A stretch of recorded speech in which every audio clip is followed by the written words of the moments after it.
ఈ ఉదయమున నీవు ఎవ్వరినీ కలుసుకొనక ముందు ప్రభువును కలుసుకో. నీవు ఎవ్వరినీ చూడకముందు ప్రభువును చూడు. నీవు ఎవ్వరితో మాట్లాడకముందు ప్రభువుతో మాట్లాడు. నీవు దేనిని వెదకకముందు ఆయన రాజ్యమును నీతిని వెదకు.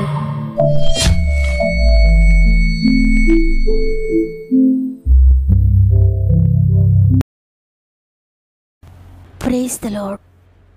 ఈ ఉదయకాలమున గాడ్ ఫస్ట్ అనే వాగ్దాన కార్యక్రమానికి మరి ఒకసారి మిమ్మల్ని అందరినీ హృదయపూర్వకంగా ఆహ్వానిస్తూ ప్రభునామంలో నా యొక్క ప్రత్యేకమైన శుభములు మీ అందరికీ తెలియజేస్తూ ఉన్నాను.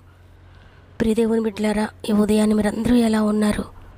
దేవుని అత్యంత కృపను బట్టి మీరంతా బాగున్నారని, దేవుని మాట మిమ్మల్ని బలపరుస్తుందని, దేవుని వాక్కు పట్టుకుని దినమును ప్రారంభించి అన్ని విషయాల్లో మీరు జయం పొందుకుంటున్నారని నమ్ముతున్నాను.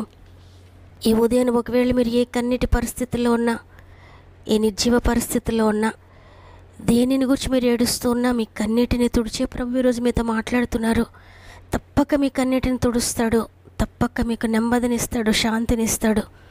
కాబట్టి ధైర్యం తెచ్చుకుని దేవుని బట్టి, తండ్రి నీ స్వరం వినాలయ్యా, నీ మాట నాకు వినిపించండి తండ్రి అని హృదయపూర్వకంగా ప్రార్థనాపూర్వకంగా ఈ మాటలు వినండి.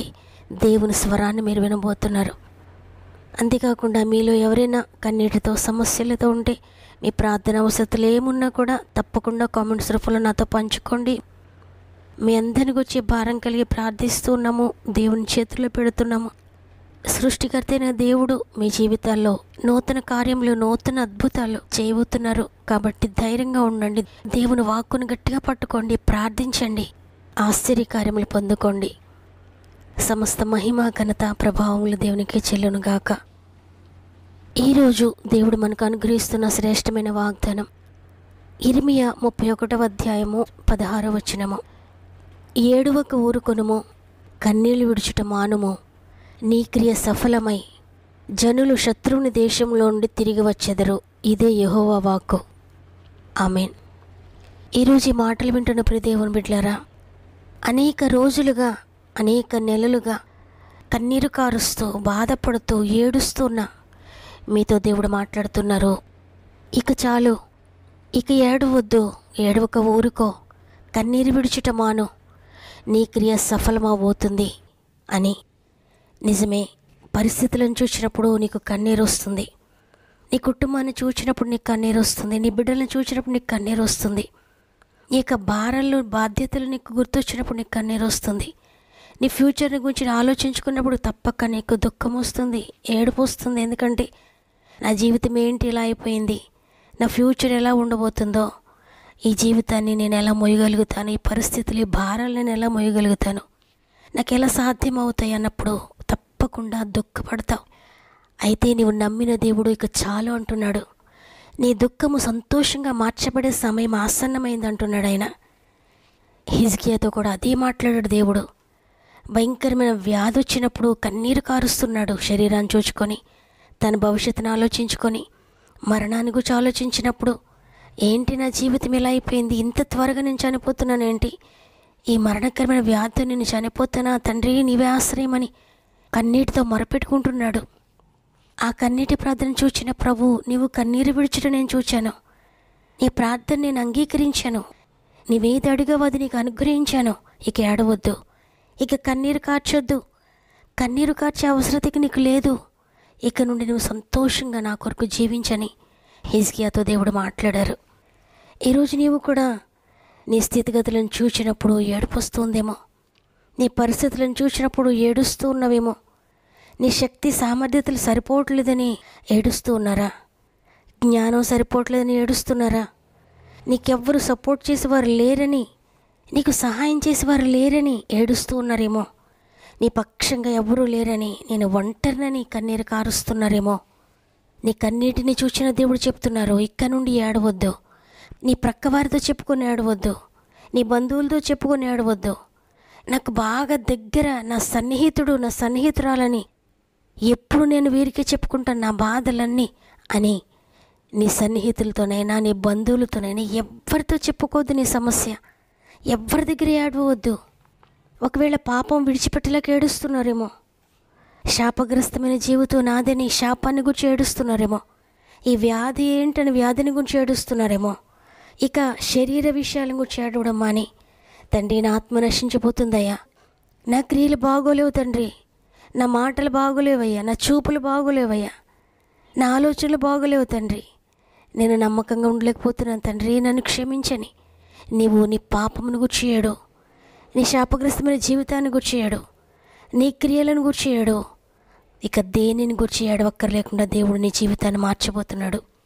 నీ పాపాన్ని ఒప్పుకుంటూ, నీ పాపాన్ని గురించి ఏడుస్తూ, దేవుని పరిశుద్ధతను ఆశించి, తండ్రి నీ పరిశుద్ధత నాకు ఇచ్చినందుకు స్తోత్రాలయ్యా, ఈ పాపమును విడిచిపెట్టడానికి నీ శక్తి నాకు ఇచ్చినందుకు స్తోత్రమయ్యా, నా జీవితాన్ని బాగు చేసినందుకు స్తోత్రాలు తండ్రి, నా కుటుంబాన్ని బాగు చేసినందుకు వందనాలయ్యా, నా బిడ్డలు మార్చినందుకు వందనాలయ్యా, నా ఆర్థిక బంధకాలన్నీ తెంచివేసినందుకు వందనాలయ్యా, నా భర్తను మార్చినందుకు వందనాలయ్యా, నా భార్యను మార్చినందుకు వందనాలయ్యా అని దేవుని స్తుతించడం ప్రారంభించండి. ఏడవడం మాని ప్రార్థించడం ప్రారంభించు, స్తుతించడం ప్రారంభించు. అద్భుతకరమైన విడుదల నువ్వు పొందుకోబోతున్నావు. నీ కన్నీరు ఆనంద బాష్పాలుగా మార్చబోతున్నాడు దేవుడు. నీ దుఃఖాన్ని సంతోషంగా మార్చబోతున్నాడు. ఎన్ని రోజులుగా, ఎంతకాలంగా నువ్వు దేని గురించి ఏడుస్తున్నావో అవన్నీ దేవుడు జరిగించబోతున్నాడు. నీ క్రియ సఫలమవబోతుంది.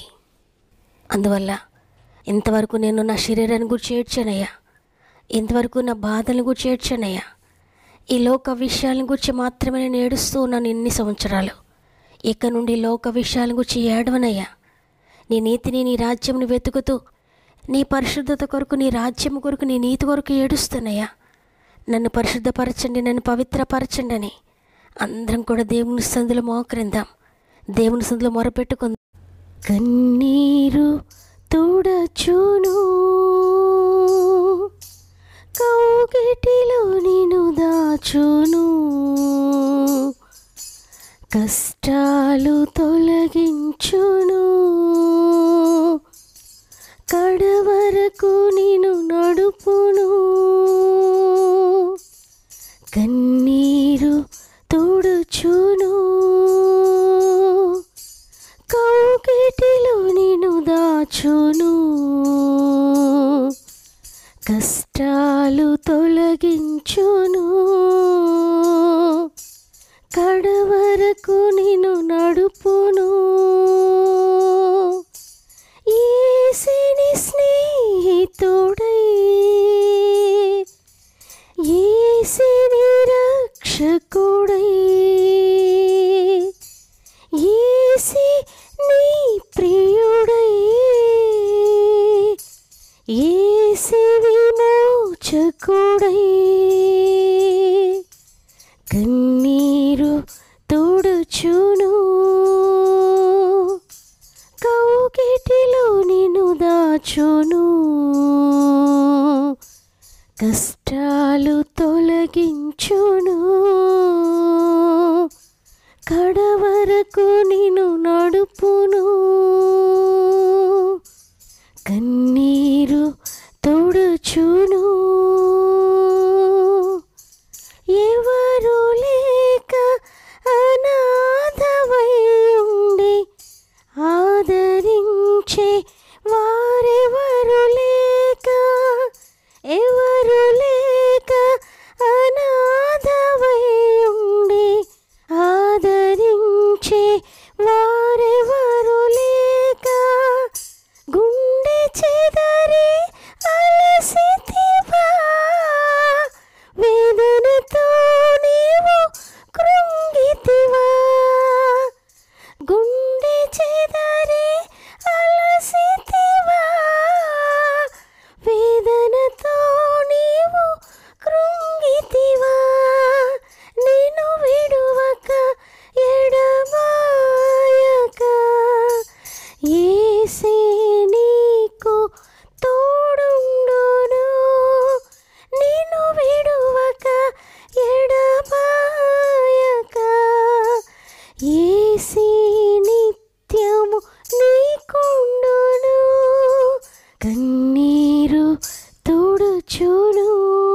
తొలగించును,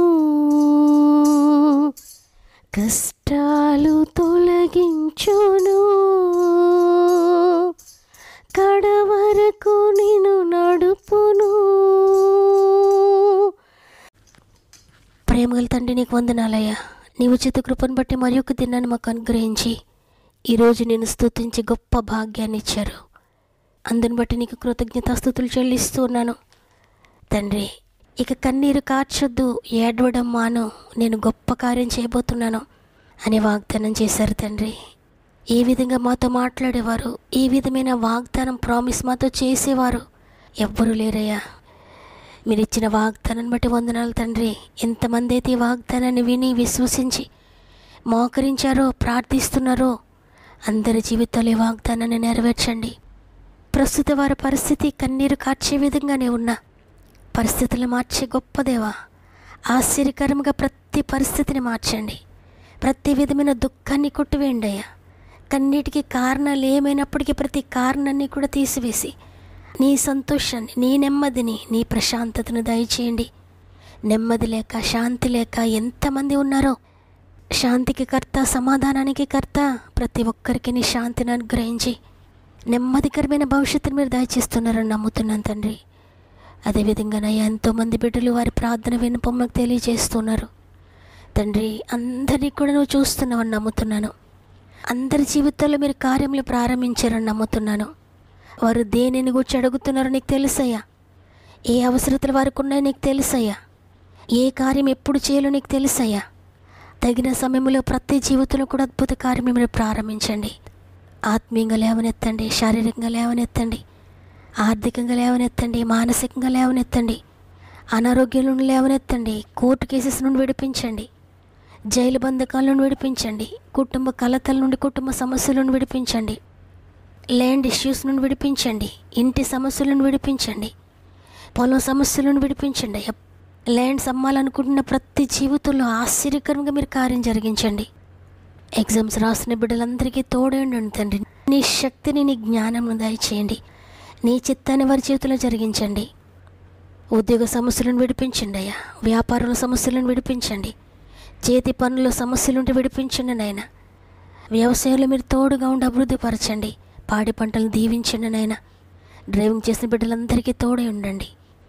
వివాహాలు జరిగిన బిడ్డలందరి జీవితాలు అద్భుతకరంగా వివాహాలు జరిగించండి. ప్రతి గర్భమును ముట్టి ఆశ్చర్యకరమైన గర్భఫలం ప్రతి ఒక్కరికి దయచేయండి. స్వంత గృహాలు లేని బిడ్డలకు చక్కటి గృహాలు దయచేస్తున్నారు నమ్ముతున్నాను. గర్భంతోని బిడ్డలందరినీ ప్రత్యేకంగా చేతులు పెడుతున్నాను. 9 నెలలు సహాయకుడిగా ఉండండి, తోడుగా ఉండండి, సేఫ్ డెలివరీస్ దయచేయండి. ఈరోజు పుట్టినరోజులు, పెండ్లి రోజులు జరుపుకుంటున్న వారిని అందరినీ కూడా జ్ఞాపకం చేసుకోనండి. ఇచ్చిన నూతన సంవత్సరం బట్టి వందనాలు. ఈ సంవత్సరం అంతా తోడుగా ఉండండి. ఈ దినం ప్రారంభిస్తూ ఉండగా ప్రతి ఒక్కరికి సహాయకుడుగా ఉండండి నాయన. వారు వెళ్ళే ప్రతి చోటులో మీరు తోడుగా ఉండండి, ప్రతి పనులు మీరు తోడుగా ఉండి నడిపిస్తారని యేసయ్య పరిశుద్ధమైన నామంలో అడిగి వేడుకుంటున్నాను తండ్రి. ఆమెన్. ప్రియ చెల్లి, ప్రియ తమ్ముడు, ఇంతకాలంగా ఏడుస్తున్నావు కానీ నీకు ఏడవద్దు. ఎందుకంటే మాట నేను చెప్పడం లేదు, ప్రభు చెప్తున్నారు. మాట ఇచ్చి నెరవేర్చే దేవుడు నీకు తెలియజేస్తున్నారు. విశ్వసించి రిసీవ్ చేసుకోండి. ఈ వాగ్దానం నా కొరకే దేవుడు నాకు ఇచ్చాడన్నవారు ఆమెనని చెప్పండి. నిజంగా దేవుడు మీతో మాట్లాడితే ఆమెనని బిగ్గరగా చెప్పండి, స్వరమంతా ఎత్తి చెప్పండి. కామెంట్ రూపంలో నాకు తెలియచేయండి. తప్పక మీ కొరకు ప్రార్థిస్తాం. మీకు అనుకూలమైతే తప్పక ఆ వాగ్దానాన్ని లైక్ చేయండి. మీకు తెలిసిన వారందరికీ షేర్ చేయండి. ప్రతిరోజు వాగ్దానాన్ని అనేక మందికి షేర్ చేస్తూ వాక్య పరిచయలో పాలు పొందుతున్న ప్రియ దేవుని బిడ్డలారా, దేవుడు మిమ్మల్ని తప్పక దీవిస్తాడు. దేవుని వాక్కు ద్వారా ఎంతమంది ఆశీర్వదించబడుతున్నారో ఆ ఆశీర్వాదాలు తప్పక మీరు పొందుకుంటారు. మీకు తెలిసిన వారందరికీ షేర్ చేయండి. దేవుని ఆశీర్వాదాలు పొందుకోండి. దేవుని చిత్తమైతే తిరిగి రేపు అందరం కలిసి ఆయనను స్తుతిందాం. అంతవరకు ప్రభు మీకు, మీ కుటుంబాలకు తోడేండి నడిపించును గాక. God bless you.